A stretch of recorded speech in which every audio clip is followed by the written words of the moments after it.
when you work with someone who is willing to fight for something that they want versus not really knowing what they want and kind of just saying, give me a bunch of options, you know. So if they're willing to do that, then it means that like this is worth it because they're 100% invested themselves.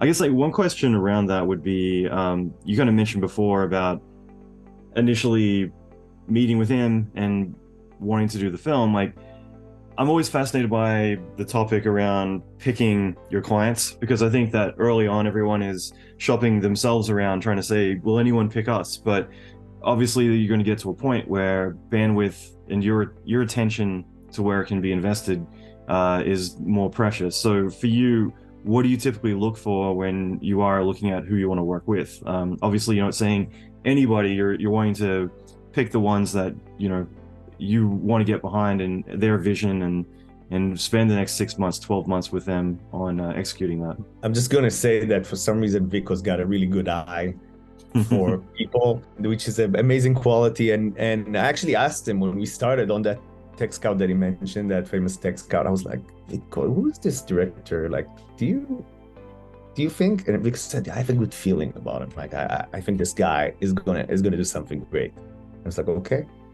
So I think it's, I don't know, Vico, you can talk more about that. But for this one, I'll give like full credit on like, I think he actually he had a good feeling that this is going to be, I don't think anyone thought that it's going to go, we were planning to do a streaming, right? It was supposed to go streaming. I don't think anyone thought, especially back then, COVID times, that it's going to go cinematic and be like, you know, a bestseller like that. But, you know, for number one in the box office, like nobody would ever imagine that. But the sense that Vico had about Parker was like, was something. I think it's, how can you explain that, Vico? Where does it come from? Allan mentioned like the demanding type of directors that know what they want. And many times people are afraid of them. For us, we love those directors. So, we worked on two films with Noah Baumbach and like multiple projects with Steven Soderbergh and with Wes Anderson on two Ari films. Aster. And Ari Aster and Cary Fukunaga. And so for us, it's like those demanding clients are what attracts us. We see passion, we see clarity, we see vision. We want to contribute to these type of people. And the conversation that we have with them is an overall conversation. It's never about executing the shot.